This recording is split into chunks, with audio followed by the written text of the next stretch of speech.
Someone once said, to be an artist is to believe in life. Well, I do. I believe we still have a chance. It's all about mitigation now, clearly. People didn't listen to James Hansen way back in 1982 when he spoke in front of Congress and mentioned the word global warming, a long time ago. But I believe we can overcome. I believe in you all, that you will continue to rise to the moment and in community will find solutions to overcome and go forward. We have to. So I wish you the best of luck, and I say this positively because you've got your career as an artist, you have your practice, you are so lucky. Even when we were shut down, we had studios, most of us, right? We could express ourselves. So really, we are among the blessed. So take that with you. I wish you the best of luck in your journey forward, and maybe we'll meet someday without masks. Thank you.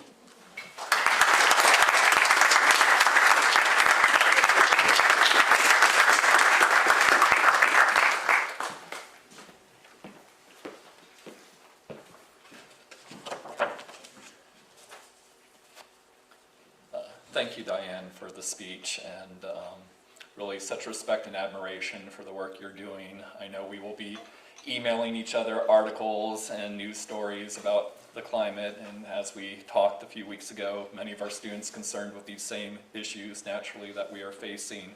And I think I confessed my envy to you at the time, my envy of your library and just the sheer scale of the collection of books on climate change that really show, well, a model for how to approach creativity in an interdisciplinary way, and to think about the way that you can navigate between the individual objects that one makes, but then also the role that one has as an artist to try to address some of the questions facing us. Hi, class of 2021. I just want to say a few words before presenting 3 awards that we have for the class of 2021, and then we will have faculty presenting and introducing you as you receive your degrees. But let me start by saying to the entire audience that the class of 2021 started their studies in a pre-pandemic world, and they have had to navigate and negotiate the many forms of impact that have resulted due to the pandemic. Yet they also started their studies in an America marked by many sociological preconditions: institutional racism, sexism, misogyny, heteronormative ideals that work against the experience of many, a war on the poor, and environmental degradation. The post-pandemic world will necessitate confronting these conditions, and successfully building a new normal will require creativity, imagination, and collaboration in working with resolve to try to solve these issues. The class of 2021 have shown all the qualities to be contributors to building that better world together. Now to the awards. The first award is the Dean's Award, which is given to a student who has shown a consistently high level of growth and achievement in their discipline. They have demonstrated an investment in the program, strong leadership abilities, and have earned the respect of their peers. This year's recipient produced an experimental body of work that demonstrated an interdisciplinary approach to making and thinking about art. Their projects displayed an interest in conceptual ideas, science, and personal experience, while remaining accessible to a range of different viewers. In approaching these complicated ideas from disparate fields and melding them with formal considerations, they maintained an attentiveness to the poetic possibilities of the visual arts, while addressing critical questions about the past, present, and future of our world. This year's recipient of the Dean's Award is Matt Stemler.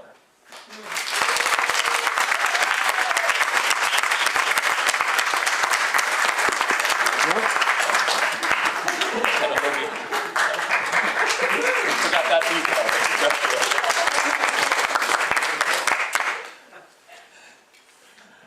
The O'Neill Rubin Award was established in 2017 through the generosity of school committee chairman James O'Neill and his partner architect David Rubin.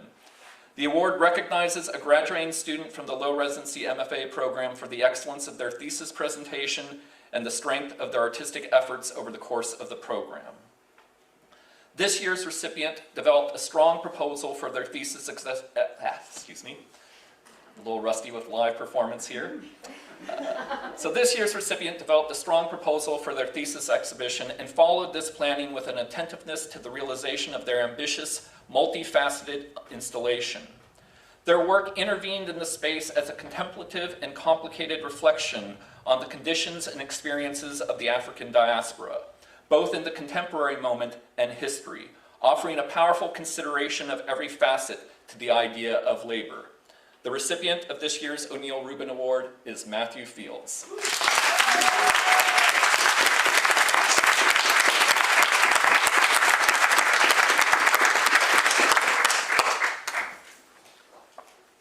The Kathleen Bunke Frame Memorial Award was established in memory of beloved PAFA student and artist Kathleen Bunke Frame. This award was established through the generosity of Bunke's family and friends. The Bunke Frame Memorial Award is given to a student who exemplifies the tremendous spirit, positive outlook, and generous nature embodied by Bunke. This year's recipient demonstrated a commitment to the community of their peers, as well as exploring questions around community on multiple levels in their studio work.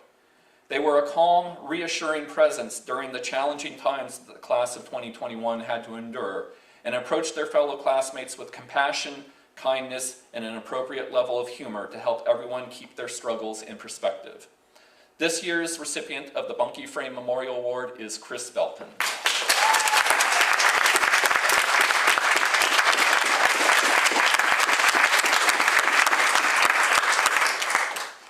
Now we are going to turn to the faculty presentations and introductions of our class of 2021, starting with Alexis Granwell, who could not be here but pre-recorded her introductions, and we will start with her introduction for Eston Mason Walker. Students, you can come up to the stage and keep a nice 6-foot distance while the presentation goes. So Eston, please stand up and come up here, watch the step. Hello, this is an introduction for Eston Walker. I began writing this introduction to Eston while on the train, staring at the Connecticut River headed back to Philadelphia.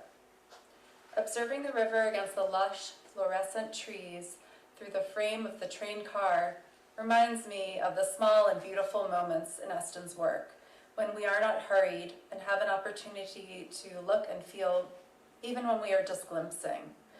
In Eston's work, she creates this gift of observation for the viewer, one that helps us to appreciate and meditate about universal experiences that connect us as beings to the world.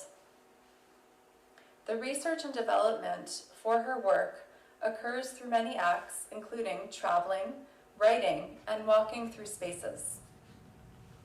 In the introduction to her 2001 book, Wanderlust, A History of Walking, Rebecca Solnit writes, "To make walking into an investigation, a ritual, a meditation, is a special subset of walking, physiologically like and philosophically unlike the way the mail carrier brings the mail and the office worker reaches the train."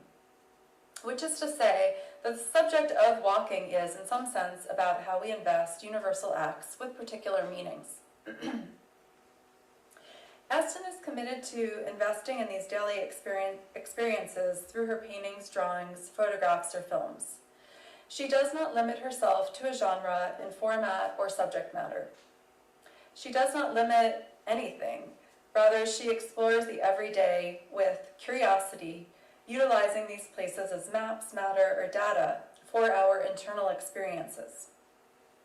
Eston takes us on her journey through forests and ruins, both ancient and of the recent past. She asks, what becomes apparent with time? This question offers a potential guide not just for beauty or poetry, but for possibilities of how to build a better future through an engagement in collective experience. Beyond her active exploration of sight, Eston has spent the last 3 years researching philosophy, ecology, and architecture as a way to deepen and synthesize the layers of meaning in the spaces that she records. While Eston's work involves images of places from all over the world, most recently, I'm reflecting on the pieces that she made during the pandemic in the mountains of North Carolina near her home. Many of these pieces were built through her daily walks. Blue calligraphy incising the page like a tattoo or vein. Blue that reminds me of the photo of a door that is a portal. Black vines that form canopies on a rotting wall. An old greenhouse that forms a fragile skeleton for its foliage insides. Smudges that are fingerprints and a river. These are the kinds of images that stay with me when I think of Eston in the studio. One image leads to another. These images are both powerful and delicate, and suggestions to remember to keep looking. These are images of both memory and desire. Solnit says, the desire to go home, that is, a desire to be whole, to know where you are, to be the point of intersection, of all the lines drawn through all the stars, to be the constellation maker, and the center of the world, that center called love. To awaken from sleep, to rest from awakening, to tame the animal, to let the soul go wild, to shelter in darkness and blaze with light, to cease to speak and be perfectly understood. Eston really is a constellation maker, connecting us to her home and beyond. We can understand so much through the quietness of her works. Beyond being an incredible artist, Eston is a wonderful collaborator and an animated storyteller. I will miss her anecdotes of travel and ancient Italy. I have deeply enjoyed working with you, Eston, and I hope we can continue these conversations and stories after PAFA. Thank you so much.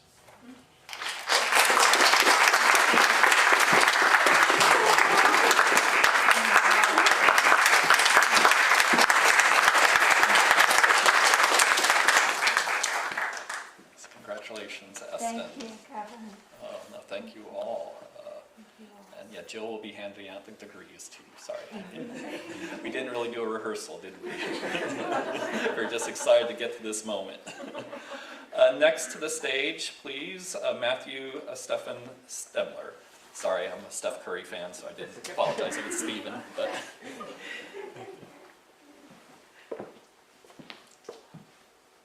Hello, this is an introduction for Matthew Stemler. I'm going to start off with this William Carlos Williams poem, Between Walls. The back wings of the hospital, where nothing will grow, lie cinders, in which shine the broken pieces of a green bottle. Like Williams, Matthew transforms the mundane and finds possibility in the nothingness. He explores ideas of the horizon as anchor or infinite space in both the internal and external world. Balancing restraint and playfulness, Matthew works with meticulous craft to build sculptures, installations, videos, and performances from the remnants of his daily life, as well as elements from nature. His palette includes objects like peeled sycamore bark, plastic bags, paper bags, and tea bags, among many others. These materials could be considered skins or containers, and are a way to talk about time, ritual, intimacy, loss, commodity, and humor. His work animates the idea of the everyday, calling for us to pay attention to material beauty and material waste, and to find spaciousness in everything, in all its changing forms. I get the sense that when Matthew is beginning a new work, he communes and collaborates with his materials, intricately weaving together his collected fragments into precise and detailed networks. Everything can become something. The process is both performance and meditation. Using tea bags sculpted together, he forms an object that is both a record of time and an amorphous, expressionistic assemblage. The tea labels hang over the crumpled form like bright clouds in this teeny, mysterious landscape that is smaller than my hand. I think about how hard it is to hold on to memories and their specificity. Two skies talk to each other in a Zoom meeting. One ethereal space connects to another in the supernatural event. What is our internal reference to the sky? It feels like a Zen koan, and I sit with the piece, both perplexed and enamored. I begin thinking about my relationship to the universe, technology, and teaching in the pandemic, considering ways to digitally experience tactility. The magic in Matthew's work is how he elevates these recognizable elements for us to tap into our psyche or connect to greater existential questions. Matthew's abilities as a maker and his commitment to the conceptual support a practice that is both full of ingenuity, mystery, and wit. Matthew came into the program with incredible rendering skills and the capability to engineer anything. I appreciate that he does not solely rely on these skills. Rather, by using the constraints of his life and found materials, he allows for humble elements to guide him through an intuitive process with its own internal logic. When Matthew took my installation class last summer, I was thrilled to see him incorporate the experience of the pandemic and the experiences of his new home into the work. Matthew collaborated with a garage door as well as the neighborhood kids on his block. He is unafraid to mix the theoretical and the sentimental. Matthew's experimentations over the last year create new entry points for the work, and I continue to appreciate the authenticity, accessibility, and complexity in each creation. Working with Matthew has been such a gift. He is always deeply present with his work and his peers' works, ready with an observant comment. He continually pushes himself, taking risks, never allowing the work to get stale. And I have a great memory of when Matthew led the reading discussion in my installation class. As the professor, I learned so much through his guiding questions, and I imagine he is such an incredible educator, creating a classroom with a focus on critical thinking and expression. I have learned so much from you, Matthew, and I will deeply miss our dynamic conversations here at PAFA. Thank you so much.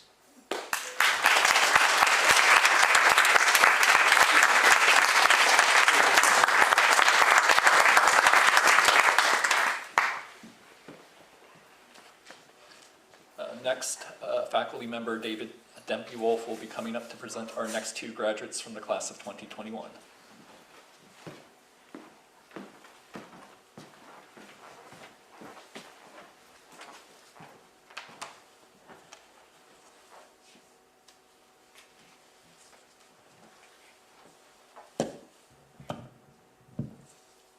Let me get situated. Hi. Navanjali Kelsey, could you join us?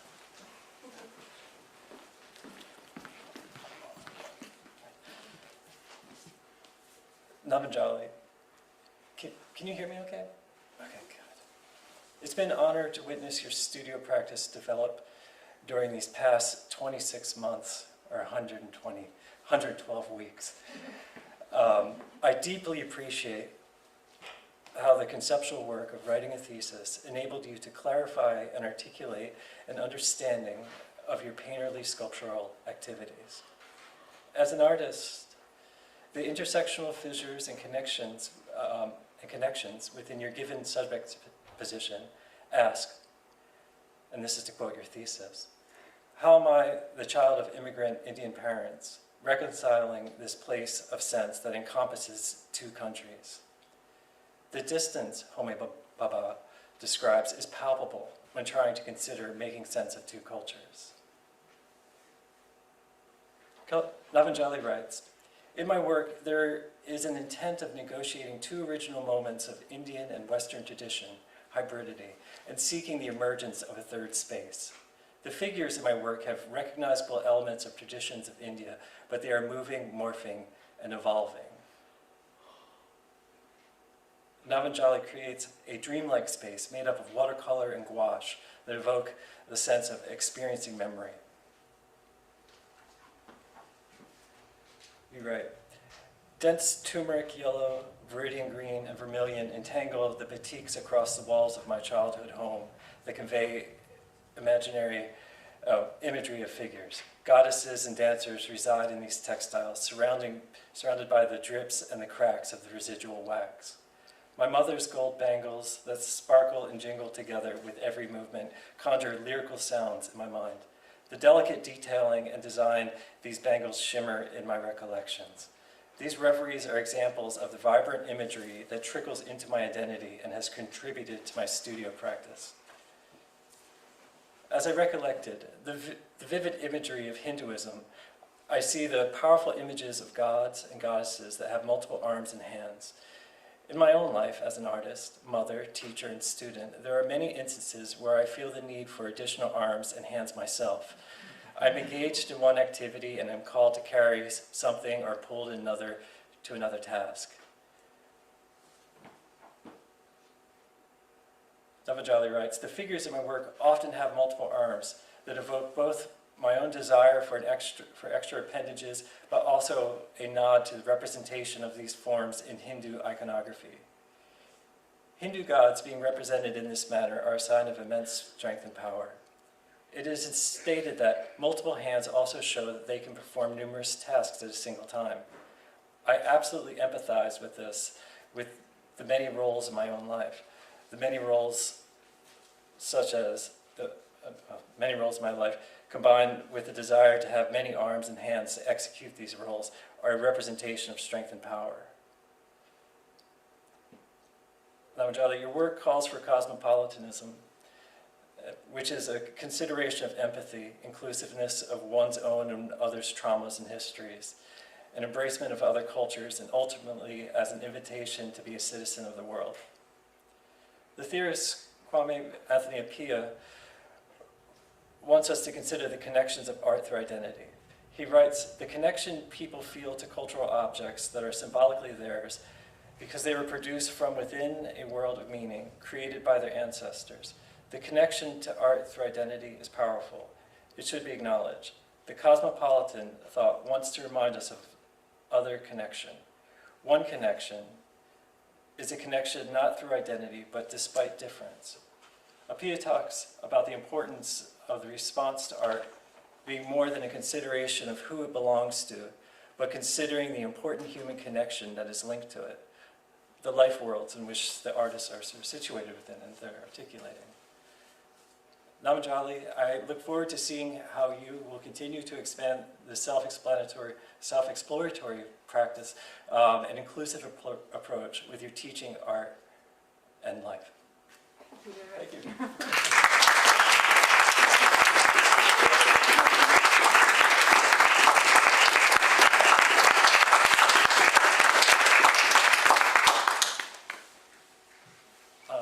Colleen Kennedy,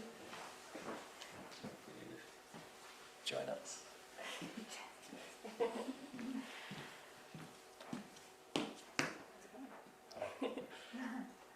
Colleen, it was great working with you as a critic and thesis advisor over these past few years. Our conversations about rootedness and sense of home have touched me very deeply, make me think about my own relationship to places that I have lived and that retain traces of memory associations. In your thesis, you write, when I traverse through the wilds and cultural centers of the South, I feel as though my shoes melt into the ground and I dissolve like dust into the environment. The smell of the earth and dance of the winds flutter around me like the heartbeat of Mother Nature, and I begin to feel connected to the place around me. Even if I am in a new area or a new home I barely know, the vividness of life and memories of a home since past feels stronger when surrounded by the quiet rustle of nature or the stillness of a vibrant city at night. And it is in those fleeting moments that you're reminded not just of your impact on the world, but of your mortality and the thin veil of the imaginary. When we find this oneness and finally feel assimilated, we feel a weight lifting off us and a peaceful feeling running through us like warm morning light filtering through a dusty glass window. The mental and physical influences of environmental and man-made spaces, of the places in which one feels a longing and belonging, sense of being and home are what become and shape us as individuals, and how we, in turn, cyclically change our surrounding environments. I love that passage. In relation to your studio practice, you write, "This is why I use natural materials in my works, to be able to feel the earth ground under my nails as I grab a handful of silt from a riverbed, or the smell of sweet salt crystals that coat the outside of a piece of driftwood I find locally. It becomes a lived experience that is meant to be lived in, to be understood, that while family dynamics and pleasant cottages along the riverbed may change over time, the earth, minerals, and what comes from it does not, unless we choose to alter it as humans. Humanity is the ultimate change onto the world. With or without us, nature prevails, and our homes become havens for something else. Out of all the places I have lived or become rooted to, where would I want my ashes to be spread after I pass?" I think about this question often after you posed it in your thesis. This is not to provoke an existential crisis of sorts, but rather an entreaty on my part. Where do my roots want to settle in this short life and within this small world? Personally, from my own perspective, I think I'd like to have a few of my ashes to be sprinkled on this spot to acknowledge the nourishing intellectual and creative relationships that have unfolded within this school, within this space. I thank you for pointing us towards a form of situated awareness in a moment when we are transitioning from online communities to away from keyboard experiences in a changing world where we are readapting to face-and-face encounters. Thanks.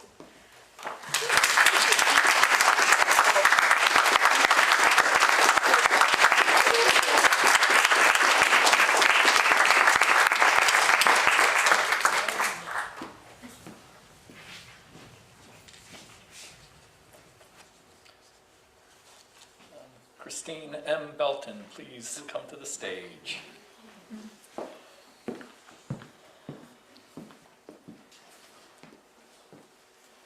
Chris Belton came into our program with a clear focus of the ideas that they wanted to explore, even as they came into our program with a great range of skill across different media. Beyond these studio skills and their intellectual capabilities, they also brought a range of experience that marked their life in the different communities, families, and individuals that they have connected with over the course of their life. Watching them adhere these skills, ideas, and experiences in complex and compassionate ways has been one of the most incredible experiences of my career as a teacher. Their work navigates between personal, individual experiences to the experiences of different communities that they intersect with. Chris's work ponders the negotiations between the families that we are born into and the family that forms as we navigate our lives and find the people who help nurture us and accept us for who we are. Their work ponders how do we respond when the institutions and social structures that are supposed to support us and nurture us instead reject us or try to say that there is something wrong about who we are, that who we are isn't who we should be. Chris, your work is building communities, working from your own story to thinking about the stories of others, whether it is your installation, Time to Eat, excuse me. You like a good pun. I'm going to get to that too. But Time to Eat in the Broad Street studio. To considering the relations of individuals to food and ideals of the body, to your ongoing Red Line project and the forces of institutional racism that try to destroy and prevent communities from forming. You have taken everything that has led you here and been able to see how it is all connected, to how it has formed who you are and the work that you are doing individually and collectively. You have done this with great intelligence, compassion, care, and humanity. You have also been able to navigate all of the challenges, expected and unexpected, because of these qualities and your sense of humor where needed. Indeed, your reframing of the Cartesian cogito and summing up Julia Kristeva's notion of the abject will always be emblazoned in my mind. I flush, therefore I am.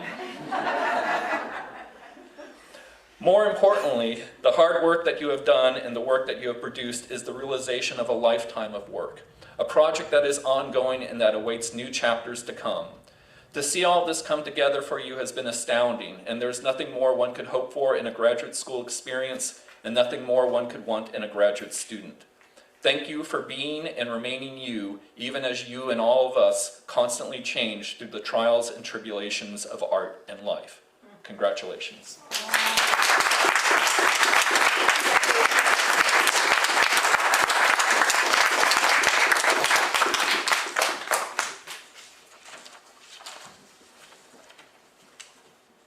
Matthew Donnell Fields Walters, please come up to the stage.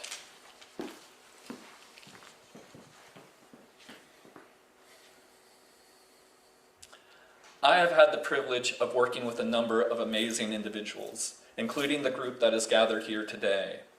Some of these people have gone on to national and international fame. Others have gone on to do incredible work beyond the spotlight, working with communities and building opportunities for others. I foreground this as Matthew Fields is one of the most remarkable individuals that I have had the good fortune of knowing and getting to work with. To begin, I still can't comprehend how he was able to quickly transition from graduating in May of 2019 from his undergraduate program to starting our program that June. The growth that he has made is astounding and is evident in the incredible installation work that is present just outside this auditorium. This accomplishment is even more remarkable for the innumerable challenges, tragedies, and hardships that he has had to endure over the past 112 weeks. However, as a member of the African diaspora, as a young black man in America, challenges, tragedies, and hardships are not new. The creativity, love, generosity, tenderness, and care that grow out of facing these difficulties work in concert with the anger, frustration, tears, and incomprehension that such experiences entail.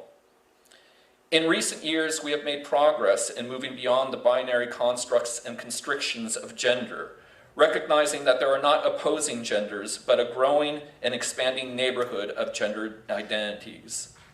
The binary construct of white and black, one of the founding metaphysical constructs that established America, has not, however, adequately been taken apart.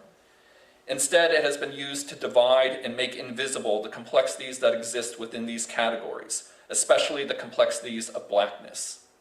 The work of Calvin Warren has examined the effects of these binary structures of Western metaphysical thought and the impact that they have had in forging this opposition, looking to how the category of black stands as an empty signifier of nothingness, used to affirm and prop up white Eurocentric values.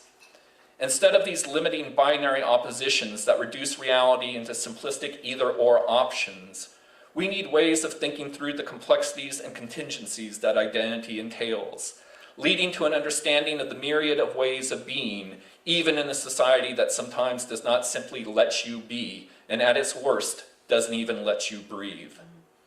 Matthew Fields' work begins the ongoing process of expressing these complexities, breaking away from stereotypes and monolithic ways of thinking to intervene in the very white spaces that have all too often perpetuated these delimited and delimiting forms of identity.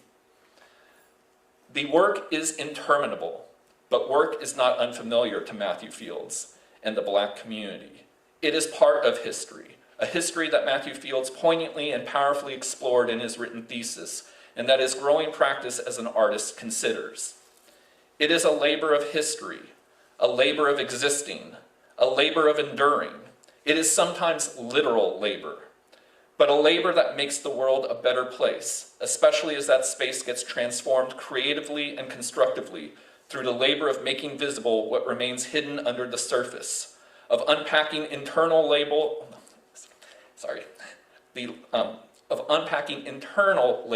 and external labor, psychological labor and emotional labor, and the laborious process of trying to gain recognition for one's labor. There is work that remains to be done, but I look forward to continuing to work with Matthew Fields and to see how his work helps others work towards a better tomorrow. It is a labor of love and joy, tears and sweat, heartache and triumph, and it has been incredible to bear witness to that labor. It has been an honor to be in the presence of Matthew Fields and see him work. Congratulations.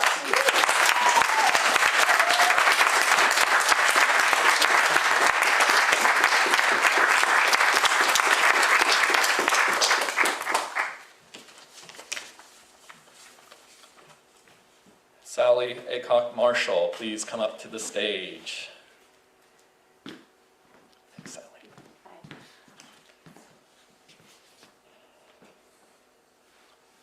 When I first had a critique with Sally, I thought to myself, don't mess this up.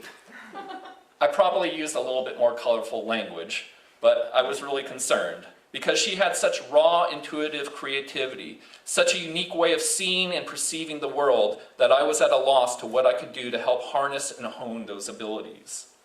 Instead, I tried to give her the space to explore and expand her investigations that centered on the spiritual and the sacred. As her work developed, the questions her work posed became more complex. Do we seek the divine, or does the divine seek us? Is art a divine calling, or our attempt to call out to the divine, to bear witness to what remains? In a powerful essay on the poet Friedrich Hölderlin, Maurice Blanchot reframes Hölderlin's work as the work of the poet in an age where the gods were receding. For Blanchot, echoing Heidegger, the poet's task in the form it takes in Hölderlin's work is a question of bearing witness to the traces of the divine in a world where the divine has disappeared. If the divine appeared to have disappeared some 200 plus years ago, given our contemporary moment, we may wonder if any trace remains to be found still. If the poet's task, as posed by Blanchot, is to bear witness to the divine, perhaps today the artist's task is to have the divine bear witness to us, to what we are still capable of what remains possible. Sally's work tries to create and bear witness to this sacred space, looking both to the way that that task marks the longer, deeper history of humanity, while also speculating on how that task may take form in the distant future.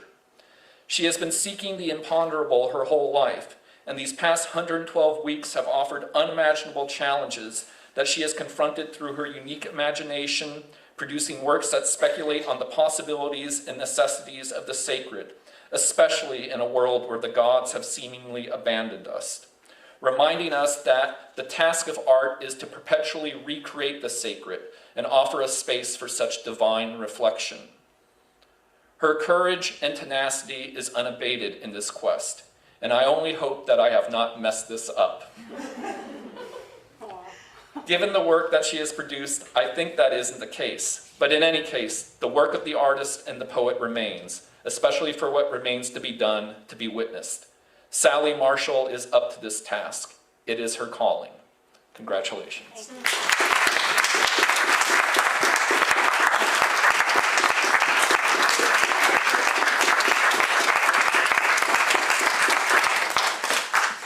Congratulations to you all, and before turning it back to the Dean for closing remarks, I want to extend my gratitude to everyone who has contributed to the Low Residency MFA program.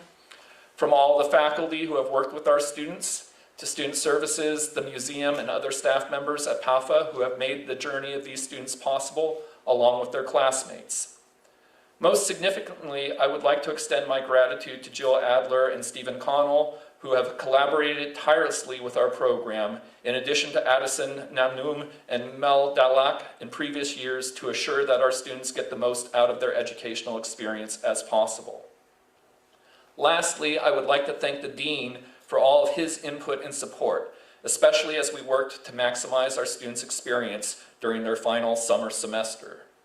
I first became interested in this program when Clint was chair of the graduate programs and the Low Residency MFA program was still in the planning stages.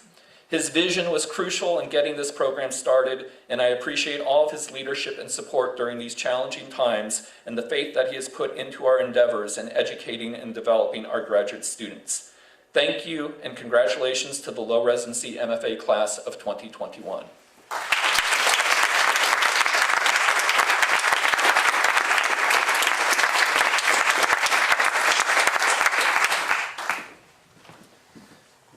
Thanks, Kevin. I just want to close by thanking Kevin and David and Alexis and Diane for their powerful and thoughtful words and tributes to our graduates. I want to invite everyone to join us in the Anne Bryan Gallery to view the work and talk to the artists. And I'd like to invite everyone to give one more congratulations to the class of 2021.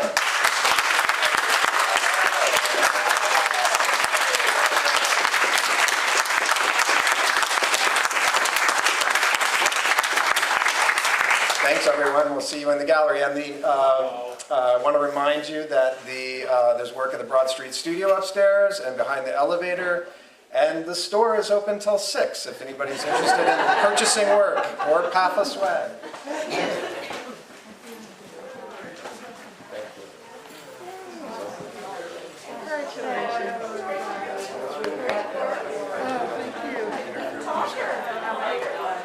Congratulations. Congratulations. Congratulations on the